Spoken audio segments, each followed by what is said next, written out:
Halo, assalamualaikum warahmatullahi wabarakatuh, mahasiswa Konten Foundation. Semoga kabar kalian semuanya baik saja. Nah, bertemu lagi dengan saya Bu Ami Wulandari, di mana nanti kita masih akan membahas mengenai bagian di sesi 11, tapi bagian 2. Jadi masih ada hubungannya dengan yang pertemuan kemarin. Nah, langsung saja, di mana yang minggu kemarin kan kita sudah membahas nih mengenai jurnal penutup kayak gitu. Kemudian kalian sudah membuat kayak gini ya, jadinya kan kayak gini ya kan, jurnal penutup. Nah, setelah jadi jurnal penutup ini kan kalian sudah mempostingnya ke buku besar ya kan. Setelah jadi di buku besar, itu tugas kalian selanjutnya adalah yaitu membuat jurnal penutup dan neraca saldo setelah penutupan di dalam neraca lajur. Nah, langsung saja kita buka neraca lajur dulu. Silahkan coba kalian buka neraca lajur kalian. Nah, neraca lajur kalian seperti ini ya. Jadi di mana terakhir itu kan ada kolom neraca ya kan. Nah, nanti silahkan kalian tambahkan 2 kolom di samping neraca, yaitu misal nggak muat nih, misal catatan kalian nggak muat, kalian boleh sobek kertas kayak gitu, terus kemudian ditempelin kayak gitu di sampingnya. Itu kalian tambahkan 2 kolom, yaitu untuk jurnal penutup dan neraca saldo setelah penutupan. Nanti di bawah jurnal penutup ini kalian tuliskan debit kredit. Di bawah neraca saldo setelah penutupan kalian juga tuliskan debit kredit. Jadi nanti formatnya kayak yang jurnal penyesuaian ini. Nah, kalau jurnal penyesuaian ini kan dia jurnal penyesuaian dan neraca saldo setelah disesuaikan. Kemudian bawahnya ada debit kredit. Tetapi kalau yang jurnal penutup ini dia neraca saldo setelah penutupan, bawahnya juga ada debit kredit. Nah, nanti kalian buat garis ke bawah, lurus ke bawah itu panjangnya sama kayak ini. Jadi dibuat persis sama dengan sampingnya ini neraca. Nah, kemudian setelah kalian buat kolom baru, tabel baru, nah nanti kalian masukkan nominal yang sudah kalian buat kemarin di laporan jurnal penutup ini. Kalian masukkan semuanya ke dalam kolom atau baris jurnal penutup ke bawah. Contohnya gini, saya contohkan satu. Di mana di sini itu kan ada pendapatan, ya kan? Ada pendapatan. Nah, pendapatan di sini itu bagian debit. Nah, bagian debit. Kemudian kalian masukkan ke dalam neraca lajur. Bagian pendapatan jasa ini ya, pendapatan jasa. Kalian tarik garis lurus di bagian pendapatan jasa. Nah, sampai dengan di kolom jurnal penutup kalian tuliskan di bagian debitnya 38.500. Kemudian untuk yang kedua sama. Yang kedua ikhtisar laba rugi. Ikhtisar laba rugi di dalam neraca lajur kan belum ada ya kan. Kalian tuliskan di bawahnya beban bunga.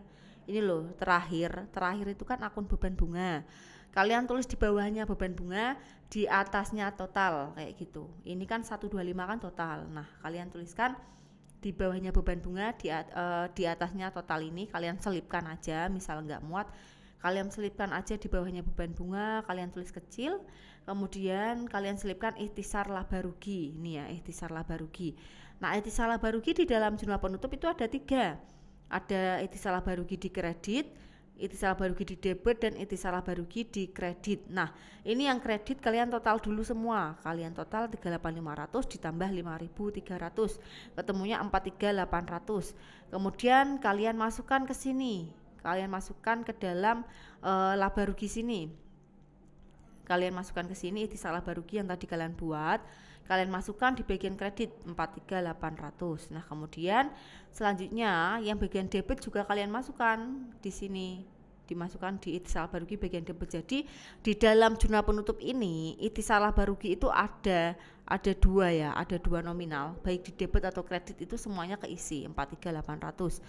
Nah, contohnya kayak gitu. Kemudian selanjutnya ini ada beban gaji kalian masukkan juga ke dalam neraca lajur. Caranya sama kayak tadi, kalian tarik garis lurus beban gaji, kemudian kalian masukkan di debit apa kredit kayak gitu, menyesuaikan yang ada di laporan jurnal penutup ini kayak gitu. Nah, sampai dengan prive atau prive itu kalian masukkan semuanya ke dalam sini ya, ke dalam neraca lajur bagian jurnal penutup.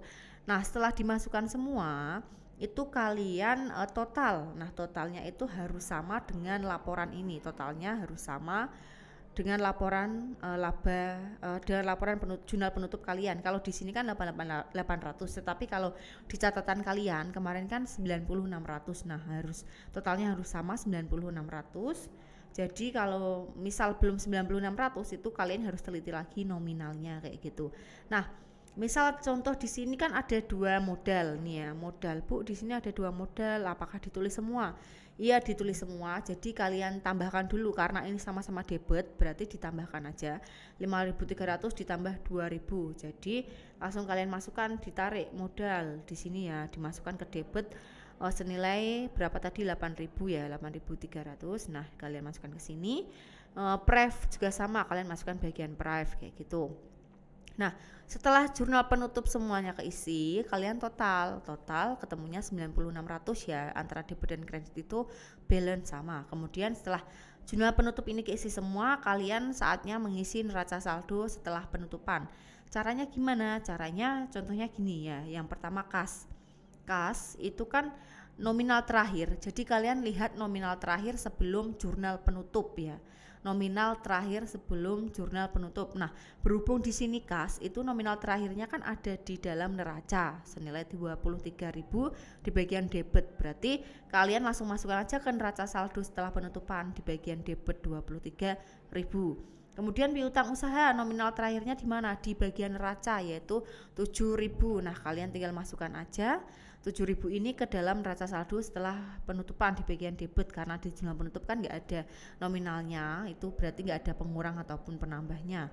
Nah, kemudian yang ada nominalnya contohnya apa? Kayak modal kan tadi kan di dalam jurnal penutup kan ada ini ya, modal senilai berapa, 7.300 ya kan. Di sini kan ada, berarti modal terakhir di bagian mana? Di bagian neraca. Oh, modal 75.000 di kredit.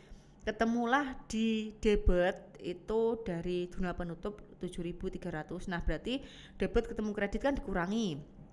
Nah, dikurangi berarti 75 kurangi 7.300 totalnya 66.700 di bagian kredit, karena kreditnya dan debitnya itu besaran kredit, makanya masuk di neraca saldo setelah penutupan itu bagian kredit. Nah, gitu. Nah, kemudian untuk pendapatan jasa sendiri terakhir di mana nominalnya? Di dalam laba rugi 38.500 di kredit. Ketemu dengan jurnal penutup di bagian debit. Jurnal penutup di bagian debit 38.500. Jadi debit ketemu kredit kan dikurangi ya kan.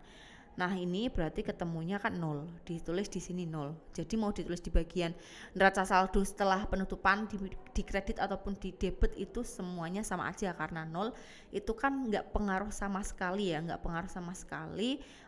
dalam penjumlahan. Makanya kalian mau nulisnya di kredit ataupun di debit itu sama aja, semuanya boleh. Nah, itu oke, setelah neraca saldo ini sudah keisi semua, nah tugas kalian adalah menjumlahkan, dijumlah di total ketemunya berapa. Nah, ketemunya yaitu 97.400. Nah, 97.400 harus balance antara debit dan kredit. Nah, nanti jadi yang masih ada nominalnya itu hanya akun real yaitu aset, kemudian utang dan juga modal. Untuk akun nominal, pendapatan dan beban semuanya habis, karena dimana pendapatan dan beban itu kan emang tujuannya dilakukan jurnal penutup itu adalah untuk mengenolkan akun tersebut kayak gitu, baik prevo juga ya, dan ikhtisar laba rugi.